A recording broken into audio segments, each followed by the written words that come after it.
Olá, boa noite. No programa de hoje vamos falar de um assunto muito sério, um problema que afeta milhares de famílias brasileiras, as drogas.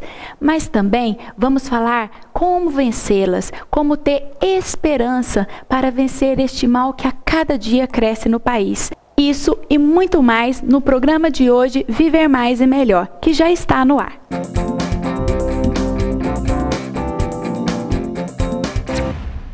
É assustador o consumo de drogas no Brasil.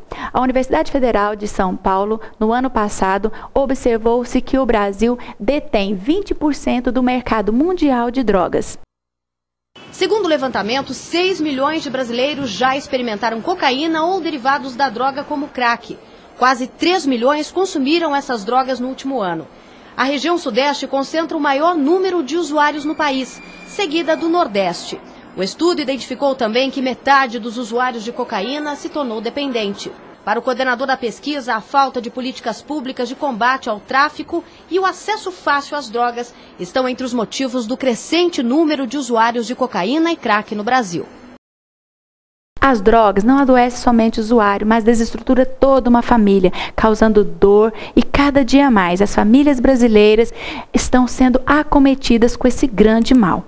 E para falar um pouco mais sobre esse assunto que envolve milhares de famílias brasileiras, trouxemos em nosso estúdio o toxicologista Luiz Augusto Perillo, que é conselheiro dos Conselhos Estadual e Municipal de Políticas Públicas sobre Drogas. Prazer em tê-lo no nosso estúdio. Para mim é uma honra estar com vocês aqui nesse programa e que tem um cunho social importante e para falar sobre esse tema, a dinâmica, o avanço do consumo de droga no país. E nós procuramos estudar sobre esse tema e trazer as informações importantes para que a sociedade possa entender e trabalhar acerca dessa epidemia, desse flagelo que atinge a sociedade. Como nós acabamos de ver esse vídeo que foi apresentado agora, observa-se que há um acréscimo cada vez maior de pessoas usuárias de drogas. E como o senhor avalia esse consumo de drogas no país? Todos nós assistimos a cada momento, via imprensa e também assim na própria cidade do interior do nosso país, nas capitais, nas metrópoles, uma situação complicada em âmbito de criminalidade, de violência, sofrimento da família. Então é uma situação grave, muito séria, e digo sempre que não estamos falando somente sobre o crack, são as drogas lícitas e ilícitas, do consumo do álcool de forma estarrecedora, a maconha, os anabolizantes em academia, a vaidade acima de tudo no ser humano hoje, está levando ao consumo das drogas, das substâncias psicoativas. Então eu diria para você que está realmente preocupante. Os dados assim são sublimiares ou subliminares, porque na verdade o governo, o Congresso há pouco tempo publicou um dado que haveria no Brasil em torno de 1.200.000 pessoas consumindo crack, dependente de crack, e de repente houve uma revisão chegando a praticamente 2 milhões de consumidores. E sabemos que a situação é bem pior, chega a 6 milhões, 8 milhões. O álcool, por exemplo, ele causa um prejuízo social muito grande, uma droga evitável, que só no trânsito era responsável de forma direta ou indireta pela morte de 50.000 pessoas no Brasil. O cigarro mata 200.000 pessoas por ano. Então nós temos que abrir essa discussão e mostrar para os pais que droga é tudo aquilo que prejudica. E que essas drogas, mesmo o cigarro, o álcool, é o caminho às vezes para levar a outros tipos de drogas mais fortes. Com certeza. Trampolim, é um passaporte, sim. O pai tem que se preocupar. É evidente que nós estamos fazendo um trabalho antipedagógico falando isso. Nós estamos aqui alertando que é uma grande realidade os jovens participarem de festas, o ambiente escolar, ele tem que ser muito, muito policiado, ele tem que ser, na verdade, monitorado, melhor assim, porque uma droga X que o pai acha que não tem problema, um medicamento, por exemplo. Um jovem usando medicamento para ansiedade, um jovem usando medicamento para uma doença X, ele pode já estar se intoxicando e sendo convidado a consumir outras drogas. Então, todas as vezes que o indivíduo faz consumo de uma substância química, ela tem que ser muito bem controlada por um profissional habilitado, e os pais também têm que estar atentos de que forma que esse consumo está sendo feito e até que ponto ele está sendo salutar. E falando sobre jovens que usam esse tipo de entorpecente, nós vamos ver o drama de uma família que sofre há 13 anos com este mal. Os Os arranhões nas pernas e pés fazem com que Murilo relembre dos 5 dias em que ficou longe de casa em uma boca de fumo, onde foi em busca de saciar sua vontade de fumar o crack. Hoje, com 25 anos, o jovem conta como entrou no mundo das drogas. Em média, 13, 14 anos na escola, comecei com o uso da maconha. Com 16, 17, que eu acho que a maioria dos jovens ganham a vida noturna, e começa a ir para discoteca, para boate. Comecei com o uso da cocaína. Com 18, 19 anos, aí da cocaína parece que já tinha um mundo que eu conhecia. Teve a oportunidade de eu ver pessoas usando crack próximo a mim. Na procura da cocaína eu vi pessoas usando crack. Com isso, eu experimentei.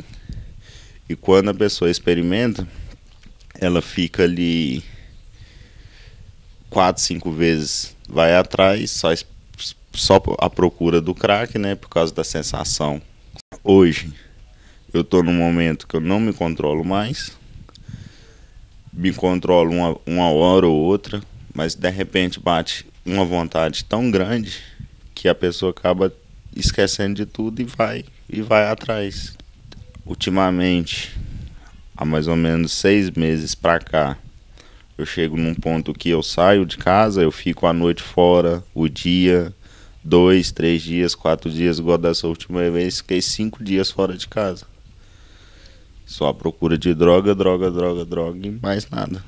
Nesses 5 dias você estava me falando que você fumou em média R$800, que daria 80 pedrinhas desse tamanho, né?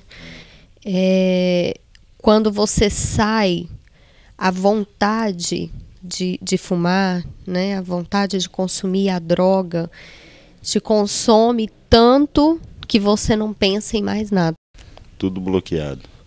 Às vezes, a hora que você tá lá usando, uma pessoa ou outra, né? Tá ali do seu lado, pergunta, mas e sua família, né? Fala, não, tá lá, deve estar me procurando só.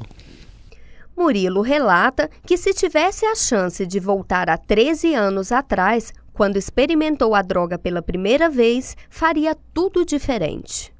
Eu faria tudo diferente. Aí eu começaria desde do cigarro que eu experimentei, eu não experimentaria. Emocionados, os pais dizem que foi muito difícil quando descobriram que o filho fazia uso de drogas. Segundo eles, sentem muita dor em ver o filho nessa situação, mas acreditam na recuperação. Não tem explicação, é a mesma coisa da gente ver um filho. A gente tá amarrada e ele amarrado e alguém pegando, tirando a vida dele aos tiquinhos. É isso que eu me sinto. Foi muito complicado assim que eu descobri, né? A gente não queria acreditar, que a gente pensa que isso acontece com todo mundo, menos com a gente. Eu nunca perdi a confiança, né, em que ele iria sair dessa e vai sair dessa, né? E deixam um alerta para os pais que estão vivendo o mesmo drama. Vai atrás, luta, corre, que para tudo tem uma solução. Professor, como nós vimos, a família inteira padece e sofre com esse mal.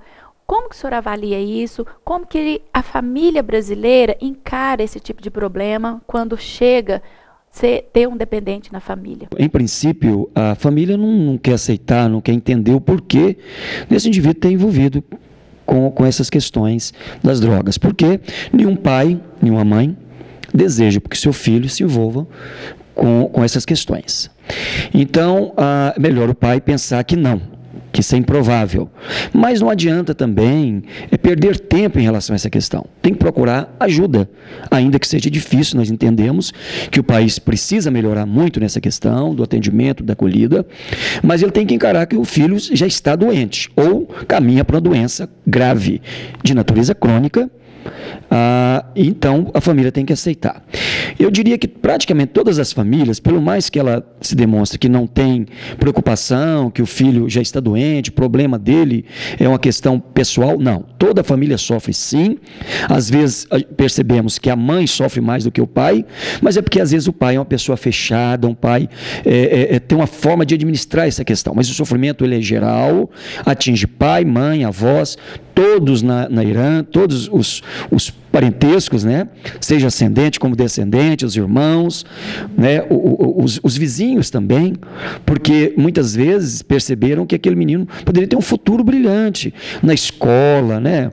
Como um grande empresário, como uma boa pessoa para a sociedade. E de repente envolvido com essa questão, ameaçado até mesmo pelos colegas em termos de crime, em termos de acerto de contas. Então, família nenhuma está satisfeita com essa questão, né? Com certeza. Nós observamos que o Murilo, ele começou a usar drogas a partir dos seus 14 anos. E isso parece que é uma tendência dos jovens a consumir cada vez mais cedo. Qual que seria a ferramenta que o senhor poderia passar para as famílias para observar mais as atitudes desses jovens que estão buscando esse tipo de caminho?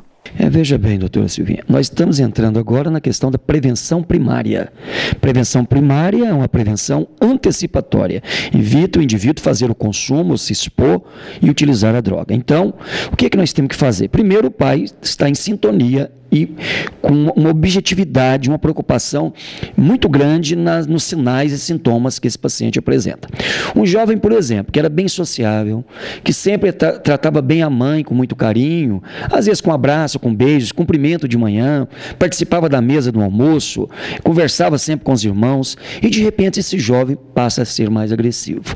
Mudou o comportamento. Não quer dizer que ele esteja usando drogas. Aviso para a família que o indivíduo que torna mais agressivo pode ser uma questão hormonal, uma mudança na adolescência, uma questão de puberdade. Então, uma doença que vem acometendo esse indivíduo. Mas mudança de comportamento, agressividade, esse jovem teve uma criação muito boa, né? E ele passa a ser agressivo, dormindo mal, mudando horário, por exemplo, o indivíduo que tem um horário bom para dormir às 10 da noite, às 22 horas, de repente não quer dormir mais, passa a madrugada vendo televisão, ou no computador.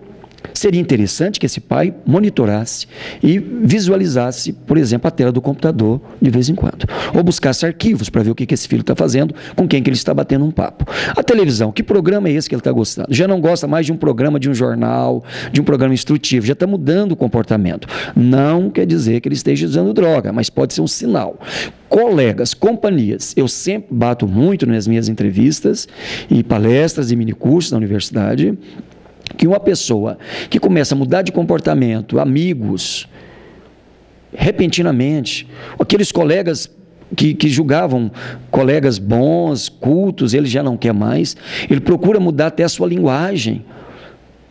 E a mãe se preocupa, mas meu filho está usando uns palavrões estranhos, né? Tudo bem que pode ser uma influência do colega da escola, mas tem que ver o teor dessa mudança. Se ele está usando de termos estranhos demais, por exemplo, roupa, calçados, descuido na questão da higiene, a gente preocupa muito com isso. O menino vaidoso, que tinha um cuidado com o banho, ia passear num shopping, ele era cuidadoso com as roupas, mudou completamente. É bom ter atenção. Você acha que o convívio familiar, então, é uma ferramenta importantíssima, essa socialização, porque os pais, hoje em dia, eles estão cada vez mais buscando ter e deixando esses filhos ficarem assim, um pouco mais isolados, às vezes ficando em casa muito tempo, sem nenhuma atividade contraturno. Nesse momento que esse adolescente está sozinho, ele está buscando outras formas de ser feliz?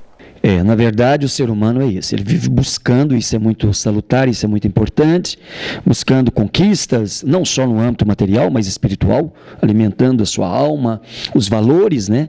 Eu sempre digo que os valores humanos, ele tem muito mais significado que qualquer imóvel.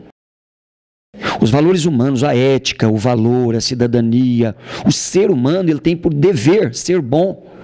E ser honesto não é uma virtude, é um dever, tanto no âmbito político, né, os empresários. Então é isso aí, é valorizar essas questões, o pai falar de valores, influenciar esse filho nessa questão dos valores. Então acompanhar o filho sim, valorizar cada momento, elogiar o filho quando precisar e corrigi-lo quando precisar também, quando necessário for. Professor, mas mediante essa observação dos pais, quando observa vários fatores, e aí ele já imagina que esse filho possa estar sendo vítima, né, dessas drogas.